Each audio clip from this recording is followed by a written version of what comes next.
Welcome to GK GS with Manish sir. आज 11 मार्च 2023 है और आज की जितने भी महत्वपूर्ण करंट अफेयर होंगे वो सारे हम इस वीडियो में साथियों देखेंगे। एक्चुअली साथियों क्या है कि मेरा लैपटॉप थोड़ा खराब हो गया है, इस कारण से मैं आपको बोर्ड पे बता रहा हूँ। तो आइए शुरू करते हैं आज का महत्वपूर्ण करंट अफेयर साथियों। पहला प्रश्न आपका है, 19वीं बिम्स्टेक मंत्री स्तरीय बैठक की अध्यक्षता कौन सा देश करेगा? तो 19वीं बिम्स्टेक मंत्री परिषद की बैठक की अध्यक्षता करेगा कौन? थाईलैंड करेगा। कौन करेगा साथियों? थाईलैंड करेगा। अब साथियों थाईलैंड करेगा तो थाईलैंड की राजधानी क्या है? बैंकॉक है थाईलैंड की राजधानी। और थाईलैंड की करेंसी क्या है? थाई बहत है थाईलैंड की करेंसी। और थाईलैंड के प्रधानमंत्री कौन है? तो प्रयुक्त चान ओ चा थाईलैंड के साथियों प्रधानमंत्री हैं। साथियों कल मैंने आपको बताया था नेपाल के बारे में कि नेपाल के राष्ट्रपति बदल गए हैं। तो नेपाल के नए राष्ट्रपति कौन बने हैं साथियों? इसका जवाब देना है कमेंट बॉक्स में आपको कि नेपाल के नए राष्ट्रपति कौन बने हैं साथियों।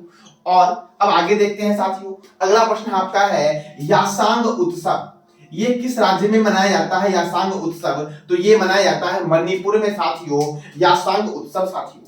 अब मणिपुर में साथियों मनाया जाता है तो मणिपुर की राजधानी क्या है? इम्फाल है। मणिपुर के मुख्यमंत्री कौन है? एन बीरेन सिंह मणिपुर के मुख्यमंत्री हैं। और मणिपुर के गवर्नर कौन है? तो अंसुईया उइके मणिपुर के गवर्नर है साथियों। अब किबुल लामजाओ राष्ट्रीय उद्यान ये विश्व का एकमात्र तैरता हुआ राष्ट्रीय उद्यान है। तो अगर आपसे पूछे एग्जाम में कि विश्व का एकमात्र तैरता हुआ राष्ट्रीय उद्यान कौन सा है, तो किबुल लामजाओ नेशनल पार्क है। ये किस राज्य में है? तो ये मणिपुर में साथियों है। और इसे राष्ट्रीय उद्यान कब घोषित किया गया? तो 1977 में घोषित किया गया। और साथियों जब यह विश्व का एकमात्र तैरता हुआ है तो यह कौन से झील पर है? तो लोकटक झील पर है। किस झील पर है साथियों? तो लोकटक झील पर है आपका। और मणिपुर में एक और राष्ट्रीय उद्यान है, सिरोही राष्ट्रीय उद्यान।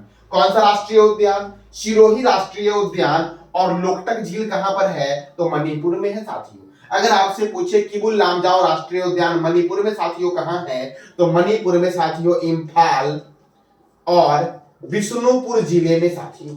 और किस जिले में? तो बिष्णुपुर जिले की सीमा पर साथियों यह स्थित है आपका कौन सा नेशनल पार्क? किबुल लामजाओ राष्ट्रीय उद्यान साथियों। अब अगला प्रश्न साथियों आपका है कि किस राज्य सरकार ने केंद्र सरकार से पोस्ता खेती करने का आग्रह किया है साथियों? तो पोस्ता खेती करने का आग्रह जो किया गया है वो पश्चिम बंगाल के द्वारा साथियों किया गया है। किसके द्वारा किया गया है? पश्चिम बंगाल के द्वारा। तो अब पश्चिम बंगाल के मुख्यमंत्री कौन है? तो ममता बनर्जी है। कौन है? ममता बनर्जी पश्चिम बंगाल के मुख्यमंत्री हैं। पश्चिम बंगाल के साथियों राज्यपाल कौन है? तो सीवी आनंद बोस जो है ये पश्चिम बंगाल के साथियों कौन है? तो राज्यपाल है साथियों। और साथियों पश्चिम बंगाल में राज्यसभा सीट कितना है और लोकसभा सीट कितना है, इसका जवाब देना है कमेंट बॉक्स में आपको साथियों। अब देखते हैं आगे, बुक्सा नेशनल पार्क। कौन सा नेशनल पार्क? तो बुक्सा नेशनल पार्क किस राज्य में है? तो यह है पश्चिम बंगाल में। सिंगलीला नेशनल पार्क पश्चिम बंगाल में है। सुंदरवन राष्ट्रीय उद्यान पश्चिम बंगाल में है। मयूराक्षी परियोजना पश्चिम बंगाल में है। ईडन गार्डन स्टेडियम कहां पर है? तो कोलकाता में है ईडन गार्डन स्टेडियम। और कोलकाता किस नदी के किनारे है? तो इसका जवाब देना है आपको साथियों कमेंट बॉक्स में। और नेताजी सुभाष चंद्र बोस अंतरराष्ट्रीय हवाई अड्डा कहां है? कोलकाता में है नेताजी सुभाष चंद्र बोस अंतरराष्ट्रीय हवाई अड्डा साथियों केम्पेगौड़ा इंटरनेशनल एयरपोर्ट किस राज्य में है? तो इसका जवाब देना है कमेंट बॉक्स में आपको साथियों। अब साथियों बेलूर मठ, कौन सा मठ? तो बेलूर मठ साथियों ये कहां पर है? तो कोलकाता में है बेलूर मठ। और इसका निर्माण करवाया गया था स्वामी विवेकानंद जी के द्वारा साथियों। तो बेलूर मठ का निर्माण किसने करवाया था? स्वामी विवेकानंद ने साथियों विलियम फोर्ट किस राज्य में है? तो विलियम फोर्ट जो है ये है कोलकाता में साथियों। विलियम फोर्ट किस राज्य में है? तो कोलकाता किस शहर में है? तो पश्चिम बंगाल की राजधानी कोलकाता में है। और इसका निर्माण करवाया था लॉर्ड क्लाइव ने। इसने करवाया था लॉर्ड क्लाइव ने साथियों बंगाल केसरी के उपनाम से किसे जानते हैं? तो आशुतोष मुखर्जी को जानते हैं बंगाल केसरी के उपनाम से साथियों। और महानंदा वन्यजीव अभयारण्य कहां पर है? तो पश्चिम बंगाल में है साथियों। प्रणब मुखर्जी का नाम आपने सुना होगा, प्रणब मुखर्जी। ये साथियों राष्ट्रपति रह चुके हैं प्रणब मुखर्जी साथियों, तो इनको भारत रत्न भी दिया जा चुका है। और कब दिया गया है? 2019 में दिया गया है साथियों। 2019 में 3 व्यक्तियों को दिया गया था भारत रत्न साथियों। प्रणब मुखर्जी पश्चिम बंगाल के हैं। तो साथियों 2019 में 3 व्यक्तियों को दिया गया था। एक मैंने बताया प्रणब मुखर्जी, एक साथियों थे नानाजी देशमुख। ये नानाजी देशमुख जो साथियों थे, ये कहां के थे? तो ये थे महाराष्ट्र के नानाजी देशमुख। अब साथियों एक और व्यक्ति थे जो असम के थे, उसका नाम बताना है आपको कमेंट बॉक्स में। कौन से व्यक्ति थे जिनको भारत दिया गया 2019 में? एक थे प्रणब मुखर्जी, दूसरे थे नानाजी देशमुख साथियों, और तीसरे कौन थे जो असम के थे? उनका नाम बताना है आपको कमेंट बॉक्स में साथियों। तो अभी मैंने साथियों आपको 3 महत्वपूर्ण करंट अफेयर बताए साथियों। पहला मैंने बताया बिम्स्टेक मंत्री परिषद बैठक कहां होगा साथियों? मंत्री स्तरीय बैठक साथियों थाईलैंड में होगा। दूसरा मैंने बताया यासांग उत्सव कहां मनाया गया? मणिपुर में साथियों। और तीसरा मैंने बताया कि पोस्ता खेती करने का आग्रह किस राज्य सरकार ने केंद्र से किया है? तो पश्चिम बंगाल ने साथियों किया है। अब साथियों आगे देखते हैं। तो अगला प्रश्न है आपका, सेमीकंडक्टर सप्लाई चेन पर भारत ने किस देश के साथ समझौता किया है साथियों? तो भारत ने अमेरिका के साथ समझौता किया है साथियों। और साथियों अमेरिका के साथ किया है तो अमेरिका की राजधानी क्या है? वॉशिंगटन। अमेरिका की करेंसी क्या है? डॉलर है। और अमेरिका के प्रेसिडेंट कौन है? Joe Biden. और अमेरिका के वाइस प्रेसिडेंट साथियों कौन है? तो कमला हैरिसन है साथियों। साथियों अमेरिका के प्रथम राष्ट्रपति कौन थे? इसका जवाब देना है कमेंट बॉक्स में साथियों। नील एंगस्ट्रॉम चंद्रमा पर जाने वाले पहले व्यक्ति थे और यह अमेरिका के साथियों थे।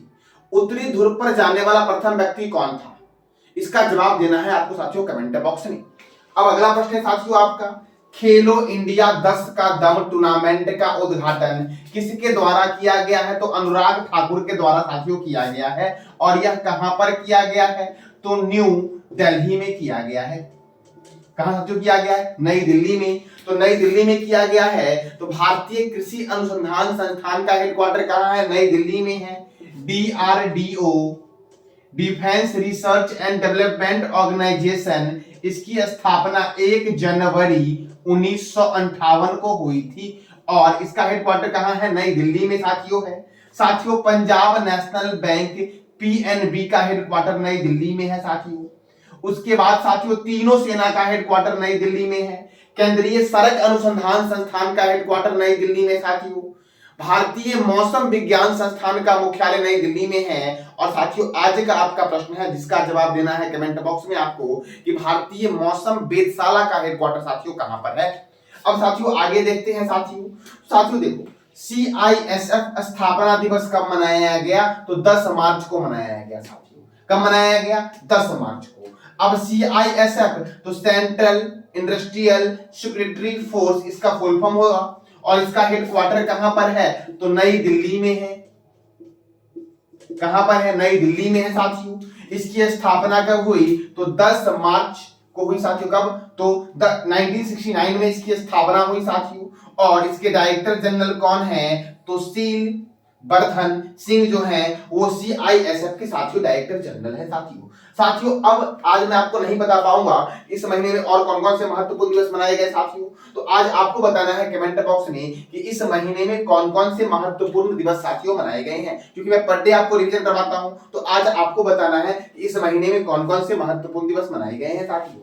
अब साथियों अगला प्रश्न है आपका, मुंडका उपनिषद द ब्रिज टू इम्पॉर्टेबिलिटी पुस्तक के लेखक कौन है? तो डॉक्टर कर्ण सिंह है। कौन है? डॉक्टर कर्ण सिंह के द्वारा लिखा गया है मुंडका उपनिषद द ब्रिज टू इम्पॉर्टेबिलिटी पुस्तक के लेखक साथियों कौन है? तो डॉक्टर कर्ण सिंह। अब अगला प्रश्न है आपका, 4th Y20 परामर्श की बैठक की मेजबानी किस शहर में की गई है? तो महाराष्ट्र के पुणे में की गई है साथियों। कहां की गई है? तो महाराष्ट्र के पुणे में की गई है। और इसमें मुख्य अतिथि कौन होंगे? तो अनुराग सिंह ठाकुर होंगे साथियों।